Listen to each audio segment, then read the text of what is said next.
the idea of mass becoming invisible and disappearing is very easy to understand. Once mass itself is vibrating, even down in the lower electromagnetic spectrum, it will disappear into the radio spectrum, and even a little higher than that is infrared.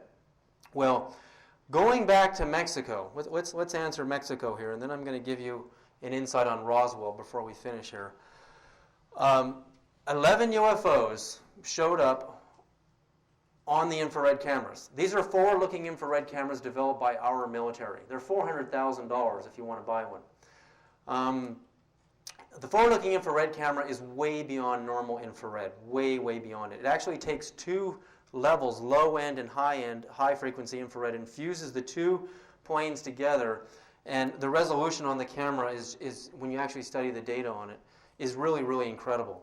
We got clear footage. These UFOs, and you'll see from Mexico, have structure. You can see this tube-like shape and then a round light coming out of it. But they couldn't see them with the naked eye.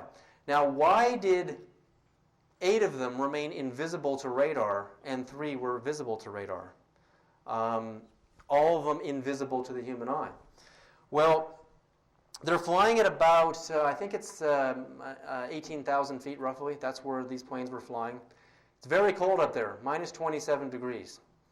Okay, I propose if the UFOs themselves, they're not down in the infrared. Their wavelengths are way up in the ultraviolet and higher.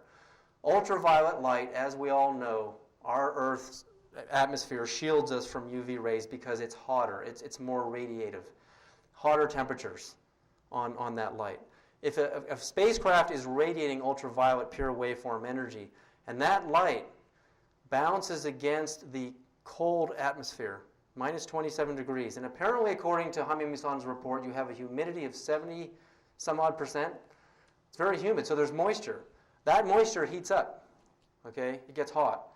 And an infrared camera loves that because you've got a cold background, which would appear very dark, like you'll see on the Mexican footage.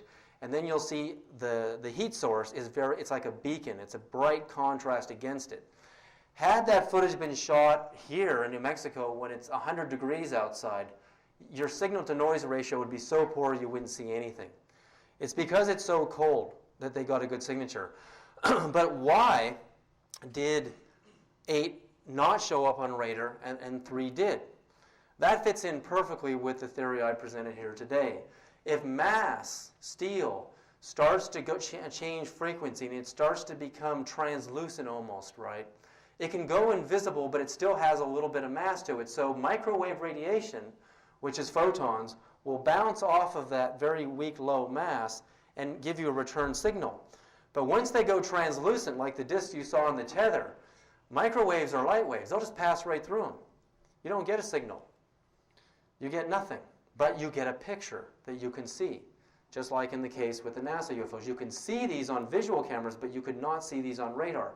So this explains how some UFOs can escape radar, total stealth technology, go invisible, and then if they want to become physical in our dimension, they slow their waves down to a frequency relative to ours.